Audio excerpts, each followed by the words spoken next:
একটা প্রবাসীর জীবন কি জানেন? জানেন না। হয়তো অনেকে জানেন, অনেকে জানেন না। প্রবাসী যারা তারা জানেন। একটা প্রবাসীর জীবন হয়েছে তাদের মোবাইল। এই মোবাইলটা যদি না থাকতো তো প্রবাসীরা হয়তো দুম ফেটে বা স্ট্রোক করে মারা যেত। কারণ প্রত্যেকটা সময় আমরা এই মোবাইলটার দিকে তাকায় থাকি, কখন আমাদের একটা ফোন আসবে, কখন আমাদের ফোন আসবে। কিন্তু দুর্ভাগ্য কি জানেন? প্রবাসীদেরকে কেউ ফোন দেয় না।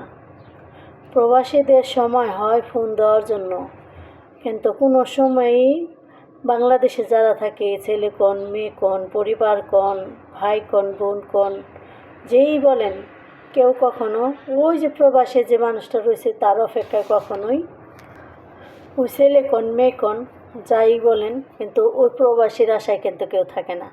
তারা চিন্তা করে দিন শেষ হলে, রাত পোহালেই একজনের মুখ একজন দেখে, একজনের সাথে একজনে কথা বলতে পারে। তাদের কিন্তু ওই কথাগুলো মনে পড়ে না যে তাদের একজন প্রবাসী একজন মানুষ আছে। আর প্রবাসী দিন শেষে মনে করে কি, যে আমার দিন শেষে এখানে কেউ নেই, উপর আল্লাহ আছে, নিচে মাটি আছে, এছাড়া কিছুই নেই। সব এরা ভিনদেশি লোক। তে আমাদের দেশের মাটিতে আমাদের সন্তান আছে বা পরিবার আছে, আত্মস্বজন আছে, দেশের প্রিয়জন আছে।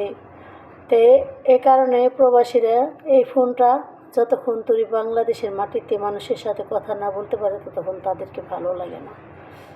দেখেন, আমরা এই প্রবাসের মাটিতে কষ্ট হাড়ভাঙা পরিশ্রম করি, দিন শেষে অনেক ক্লান্ত হয়ে যাই, কিন্তু তারপরেও মাস শেষে যখন বেতনটা হাতে নিয়ে বাংলাদেশের মাটিতে পাঠাই, প্রত্যেকটা সন্তান, পরিবার, ভাই বোন বা নিজের ফ্যামিলি একটা হাসি মুখে খায়া দেওয়া খুশিতে থাকে বা ভালো থাকে, তখন আমাদের ক্লান্তটা শেষ হয়ে যায়, মনে হয় না আমরা ক্লান্ত আছি।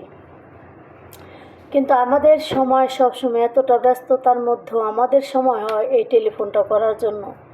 কিন্তু আমাদের যে হাড়ভাঙা পরিশ্রমের মাঝেও আমরা সময় করে তাদেরকে ফোন দিতে পারি, কিন্তু তারা না সময় করে আমাদের সাথে 10 মিনিট কথা বলতে পারে না।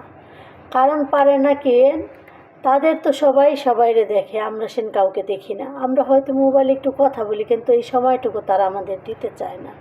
হয়তো ফোন দিলে অনেক সময় রাগই করে, কিন্তু তারপর আমাদের দিতে হয়, কারণ কালাম মুখ শুনে, রাগ শুনে, ঝাল শুনে, অনেক কিছু শুনে আমাদের প্রবাসীদের বাংলাদেশের মাটিতে ফোন দিতে হয়। কারণ আমরা যে কাউকে দেখি না, আমাদের ভিতরে হাজার হাজার এক বুক কষ্ট নিয়ে আমরা প্রবাসের মাটিতে, এই প্রবাসের মাটিতে পড়ে আছি।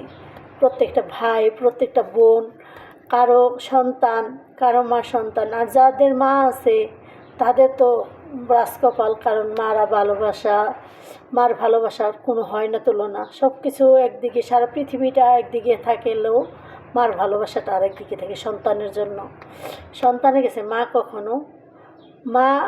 মার কাছে কখনো সন্তান বয়স্ক হয় না, বুড়ো হয় না, কারণ মার ভালোবাসাটা সন্তানের জন্য সবসময় থাকে। তো আমি জানি না প্রত্যেকটা মা কি এরকম হয় কি না। তো আমার তো মাই নেই। আমার মা যখন ছিল, হয়তো আমি জানছি আমার মা অনেক ভালোবাসতো আমাদের। তো এই ভালোবাসা সবার কপালে হয় কি না হয় জানি না। তা একটা কথা কি, প্রবাসীরা বহুত কষ্ট করে, হাড়ভাঙা পরিশ্রম করে, তাদের কখনোই মূল্য থাকে না। তা আমি চাই যে আপনাদের সাথে ভিডিও করি বা করি, কারণ কি জানেন, আমাদের সাথে কারো কোনো সময় হয় না কথা বলার জন্য।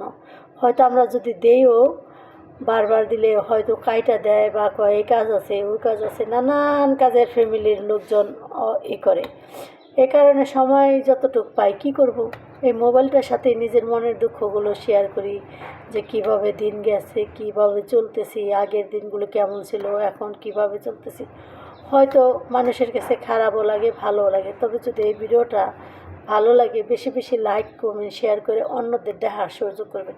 কারণ এটা একটা প্রবাসী বোনের গল্প, একটা প্রবাসী ভাইয়ের গল্প, একটা প্রবাসী বাবার গল্প, একটা প্রবাসী মার গল্প, মানে প্রবাসীদের গল্প। প্রত্যেকটা প্রবাসীর জীবন হয়েছে মোবাইলটা যদি অচল হয়ে যায়, তাহলে প্রবাসী অচল হয়ে যায়। কিন্তু এই মোবাইলটার দিকে তাকায় থাকলেও দিন শেষে একটা ফোন আসে না, রাত শেষেও একটা ফোন আসে না, দিনের পর দিন যায়, রাতের পর রাত যায়, ফোন আসে না। হয়তো ফোন আসবে কখন, যখন দেখবে মাস শেষ হয়ে গেছে, টাকার প্রয়োজন যখন পড়বে, তখন প্রবাসীর মোবাইলে ফোন আসবে, তাছাড়া না। প্রবাসীর ফোন শুধু টাকার জন্য আসে, কোনো জিজ্ঞেস করে না যে তুমি কেমন আছো। আর কখনো মুখ দেখে বোঝে না আজকে সে ভালো আছে বা খারাপ আছে, কখনোই বোঝে না। তবে আমি একজন প্রবাসী বলেই আমার এত কষ্ট বা আমার এত কিছু শেয়ার করা। তাই আল্লাহ হাফেজ, ভালো থাকবেন, আসসালামু আলাইকুম। ভালো লাগলে লাইক কমেন্ট শেয়ার করবেন, সাবস্ক্রাইব করবেন নতুন হলে।